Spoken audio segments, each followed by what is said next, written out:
안녕하세요. 오늘은 정말 흥미로운 질문으로 시작해볼까 하는데요. 바로 이겁니다. 성령께서는 세례자 요한이라는 한 인물 안에서 과연 무엇을 이루셨을까? 그의 삶 속으로 함께 들어가 보시죠. 자, 하느님의 그 위대한 구원 계획, 이 거대한 드라마가 한 남자의 삶을 통해서 막이 오르거든요. 그럼 그 시작점은 대체 어디였을까요? 한번 시간을 거슬러 올라가서 그 순간으로 같이 가보시죠. 자, 첫 번째 파트입니다. 태초부터의 준비. 이게 무슨 말이냐면요. 요한의 이야기는 그가 광야에서 막 외치기 시작했을 때부터가 아니에요. 훨씬 이전, 심지어 그가 태어나기도 전부터 시작됩니다. 바로 어머니 뱃속에서부터 모든 게 준비되고 있었던 거죠. 이게 정말 놀라운 지점인데요. 보통 성령의 역사는 뭐랄까, 어떤 사명을 시작할 때 나타나잖아요. 그런데 요한은 달랐어요. 그의 존재가 시작되는 바로 그 순간. 어머니 엘리사벳의 뱃속에 있을 때부터 이미 성령으로 가득 차 있었다는 거예요. 이건 다른 예언자들과는 차원이 다른 정말 특별한 시작이라고 할 수 있죠. 성경 구절 하나가 이걸 딱 정리해 주는데요. 하느님께서 보내신 사람이 있었는데 그의 이름은 요한이었다. 바로 이겁니다. 하느님께서 보내신 사람, 이 한마디에 모든 게 담겨 있죠. 요한은 그냥 우연히 태어난 게 아니라 처음부터 하느님의 명확한 계획과 목적을 가지고 이 땅에 온 존재였다는 뜻이에요. 그럼 그 성령의 역사가 구체적으로 어떻게 나타났을까요? 바로 그 유명한 장면, 성모 마리아께서 엘리사벳을 방문했을 때입니다. 정말 신기하게도 마리아의 뱃속에 계신 아기 예수님을 엘리사벳의 뱃속에 있던 아기 요한이 먼저 알아본 거예요. 성령의 힘으로 막 기쁨에 차서 뛰어놀았다고 하잖아요. 이게 바로 구세주와 그의 길을 예비할 사람의 첫 번째 만남, 첫 교감이었던 거죠. 와, 정말 감동적이지 않나요? 자, 그럼 이제 요한의 공적인 역할로 넘어가 볼게요. 길을 예비하는 예언자. 뱃속에서의 그 놀라운 준비는 결국 이 사명을 위한 거였거든요. 성령께서 그를 어떻게 준비시키셨는지 한번 보시죠. 세례자 요한을 그냥 예언자 중 한 명이라고 생각하면 안 돼요. 그의 역할은 훨씬 더 중요합니다. 바로 구약의 마지막 예언자거든요. 이게 무슨 뜻이냐면 수백 년 동안 이어져 온 그 예언의 시대를 딱 마무리하고 완전히 새로운 시대, 메시아의 시대를 여는 그야말로 다리 역할을 한 인물이라는 거죠. 성령의 불을 품고 주님의 길을 닦는 것, 그게 그의 미션이었습니다. 요한의 메시지는 그냥 허공에 외치는 소리가 아니었어요. 성령께서 하시고자 했던 일은 바로 이거였습니다. 사람들의 마음밭을 갈아엎는 일이었죠. 교만으로 딱딱하게 굳은 마음은 부드럽게 만들고 또 스스로를 비운 가난한 백성들, 그러니까 준비된 사람들은 주님을 맞이할 수 있도록 그 마음을 잘 다듬어주는 그런 강력한 힘이 있었던 겁니다. 자, 그런데 이 모든 위대한 사명의 중심에 있는 요한의 가장 큰 특징이 뭘까요? 여자에게서 태어난 이들 가운데 가장 위대한 인물이라는 칭찬까지 들었잖아요. 그런데 그의 핵심은 바로 성령께서 빚어내신 겸손이었습니다. 이 점이 정말 중요해요. 사람들이 와서 묻죠. 당신 누구요? 혹시 메시아?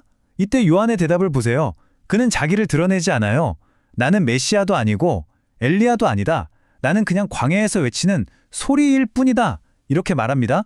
무슨 뜻이에요? 메시지가 중요하지 그 메시지를 전하는 스피커는 중요하지 않다는 거죠.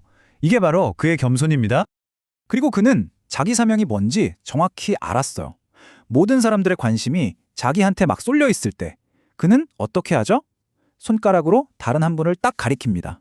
보라, 세상의 죄를 없애시는 하느님의 어린 양이시다.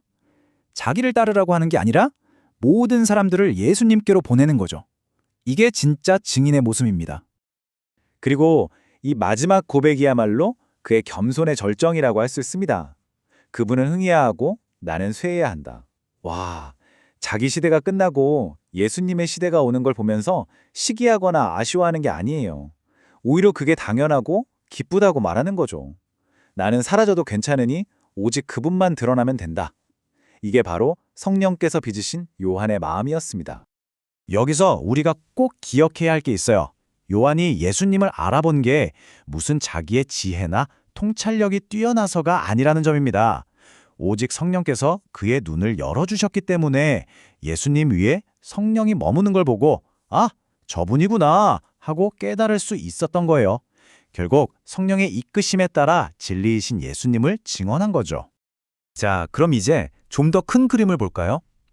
요한의 사역이 단순히 한 시대의 예언자로 끝나는 게 아니라 모든 인류를 위한 새로운 창조의 시작이었다는 건데 이게 무슨 의미인지 한번 살펴보겠습니다. 그러니까 세례자 요한을 통해 성령께서 시작하신 일은요, 그냥 몇 사람 회개시키는 수준이 아니었던 거예요. 죄 때문에 우리가 잃어버렸던 본래의 모습, 바로 하느님을 닮은 모습을 다시 회복시키는 그 거대한 프로젝트의 시작 버튼을 누른 셈이죠. 이 회복의 과정은 아주 명확한 단계가 있어요. 한번 보세요. 첫째, 요한의 외침을 듣고 사람들이 아, 내가 죄인이구나 하고 깨닫게 되죠. 둘째, 그 표시로 물로 세례를 받으며 마음을 돌이킵니다. 그런데 요한은 이게 끝이 아니라고 분명히 말해요. 진짜는 내 뒤에 오시는 분이 주실 성령의 세례라고 예고하죠. 이 모든 과정이 바로 우리가 하느님의 자녀로 다시 태어나는 새로운 창조의 서막이었던 겁니다. 자, 이제 거의 다 왔습니다.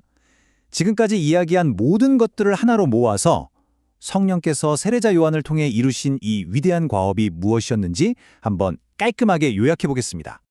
정리하자면 이렇습니다. 성령께서는 요한을 통해 크게 4가지 일을 하셨어요. 첫째, 길고 길었던 예언자들의 시대를 장엄하게 마무리하셨습니다. 과거와 미래를 잇는 문지기 역할이었죠. 둘째, 드디어 오신 구세주 예수 그리스도를 세상에 공식적으로 소개했습니다. 저분이 바로 주인공입니다 하고 모두에게 알려준 거죠. 셋째, 그의 강력한 메시지로 사람들이 죄를 뉘우치고 마음을 준비하게 이끄셨고요.